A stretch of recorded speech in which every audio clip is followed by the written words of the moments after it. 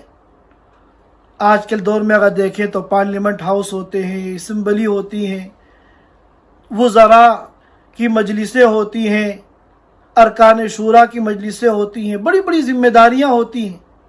مگر آپ حضرت عمر رضی اللہ تعالیٰ عنہ نے ان تمام گورنروں کو ایک پیغام جاری کیا۔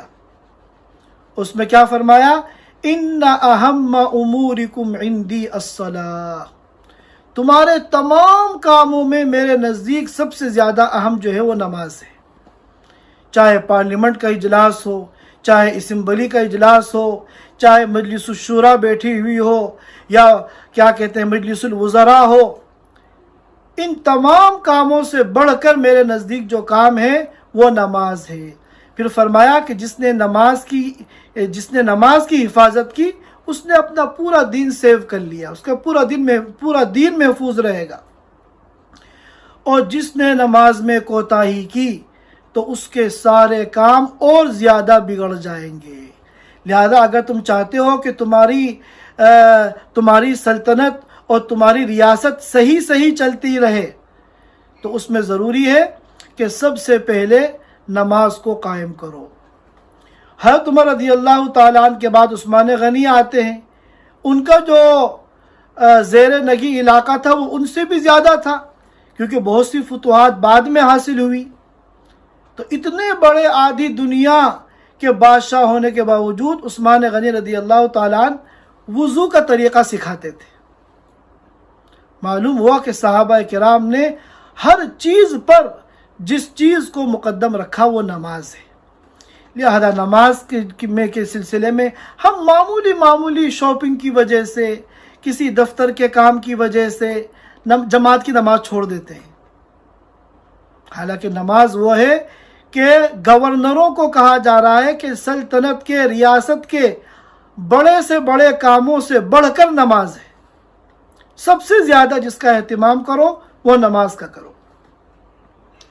اس کے بعد فرمایا آخر میں وَيَمْنَعُونَ الْمَاعُونَ، کہ یہ منافقین زکوٰۃ دینے سے انکار کرتے ہیں۔ اب ظاہر ہے کہ اندر سے تو یہ کافر ہیں، نماز پڑھنا تو ایک مجبوری ہے، نماز نہیں پڑھیں گے تو حقیقت کھل جائے گی اور لوگوں کو نفاق معلوم ہو جائے گا۔ لیکن زکوٰۃ اگر نہیں دیں گے تو زکوٰۃ اگر کوئی نہیں دیتا تو اس کی پیشانی پہ تو نہیں لکھا جاتا کہ اس نے زکوٰۃ نہیں دی، لہذا زکوٰۃ دیتے ہی نہیں۔ معاون کے معنی آتے ہیں عربی زبان میں شیء قلیل، شیء حقیر، تھوڑی سی معمولی سی چیز۔ اور یہاں معاون سے کیا مراد ہے؟ اس سلسلے میں مختلف اقوال ہیں مفسرین کے۔ علامہ قرطبی رحمۃ اللہ علیہ نے 12 اقوال نقل کیے ہیں، لیکن راجح قول روایات کی روشنی میں وہ 2 ہیں۔ نمبر 1 اس سے مراد زکوٰۃ ہے، اور نمبر 2 اس سے مراد معاون سے مراد وہ استعمال کی معمولی سی حقیر سی چیزیں جو عام طور پر لوگ عاریتاً مانگتے ہیں، اور حاصل ان دونوں قول کا ایک ہے، مقصود جو ہے وہ زکوٰۃ ہے، کیونکہ جو عذاب کا اعلان ہو رہا ہے، ویلن کہا جا رہا ہے، یہ زکوٰۃ ہی کے چھوڑنے پہ کہا جا سکتا ہے، کیونکہ زکوٰۃ فرض ہے۔ اب معاون سے مراد اگر زکوٰۃ ہے تو کیوں ہے؟ اس لیے کہ زکوٰۃ بھی بہت تھوڑی سی واجب ہوتی ہے۔ معاون کے معنی شیء قلیل، تھوڑی سی چیز۔ اگر کسی کے پاس 100 ریال ہیں تو صرف 2.5 ریال زکوٰۃ واجب ہوتی ہے، تو 100 کے مقابلے میں 2.5 انتہائی معمولی ہے۔ اور معاون کے جو دوسرے معنی بعض روایتوں میں آئے ہیں کہ ایسی معمولی سی چیز جو عام طور پر عاریتاً ایک دوسرے سے استعمال کے لیے مانگ لیتے ہیں اور ضرورت پوری ہونے کے بعد واپس کر دیتے ہیں۔ جیسے عام طور پہ پڑوسیوں میں ہوتا ہے، کھانے کا کوئی برتن، مہمان آگے پکانے کے لیے برتن چاہیے تو پڑوس سے برتن مانگ کے کھانا پکانے کے بعد کھانے کے بعد دھو کے واپس کر دیتے ہیں. اور اسی طرح مثال کے طور پر صحن دھونا ہے، آپ کے پاس پائپ نہیں ہے تو پڑوسیوں سے آپ نے پائپ مانگا اور صحن دھو کے پائپ واپس کر دیا. آج کے دور میں آپ کی گاڑی کی بیٹری جو ہے وہ بیٹھ گئی، اب آپ کو چارج کرنا ہے، آپ کے پاس وائر نہیں ہے تو آپ نے دوسرے سے کہا ذرا سا اپنا وائر دے دیے، میں چند منٹ میں اس کو اسٹارٹ کر کے آپ کا وائر آپ کو واپس کر دوں گا. تو اس میں اپنا کوئی خرچہ نہیں ہوتا کیونکہ چیز تو واپس آ جاتی ہے اور دوسرے کا کام بن جاتا ہے. لہذا کنجوس سے کنجوس آدمی بھی معاون کو دینے سے انکار نہیں کرتا کیونکہ اس میں اس کا کوئی نقصان نہیں ہے. لیکن بعض خسیس الطبع ایسے ہوتے ہیں اور انتہائی درجے کے لالچی ایسے بھی ہوتے ہیں، بخیل، کہ جو ان معمولی چیزوں کو عاریتاً دینے سے بھی انکار کر دیتے ہیں. تو اس سے مراد بھی زکوٰۃ ہے کہ جو عاریتاً کوئی چیز معمولی سی دینے سے انکار کر رہا ہے تو وہ بدرج اولا زکوٰۃ کے دینے سے انکار کرے گا. لہذا یہ جو چند منافقوں کی علامتیں بیان کی گئی ہیں، در حقیقت ہم لوگوں کو متنبہ کیا جا رہا ہے انڈائریکٹلی کہ تم ان چیزوں سے بچو. ہم دیکھتے ہیں احادیث مبارکہ میں جگہ جگہ منافقین کی علامتیں بیان کی گئی ہیں. کیا مقصد؟ ایمان والوں کو متنبہ کرنا کہ دیکھو کہیں ایسا نہ ہو کہ لاپرواہی میں تم بھی یہ کام کرنے لگو، اور نفاق اعتقادی نہیں تو کم از کم نفاق عملی میں مبتلا ہو جاؤ. اللہ تعالی ہم سب کو سچا اور پکا ایمان والا بنائے، سچا اور پکا مسلمان بنائے، کفر سے اور نفاق سے ہم سب کی حفاظت فرمائے اور ان تمام اعمال سے ہم سب کی حفاظت فرمائے جو کسی ایمان والے کے شایع نشان نہیں ہیں بلکہ وہ کافروں کے اور منافقین کے اعمال ہیں. سبحان اللہ و بحمدہ، سبحانک اللہم و بحمدک، نشہد ان لا الہ الا انت، نستغفرک و نتوب الیک. Thanks for watching. Don't forget to like, comment, share and subscribe to Al Wahid channel.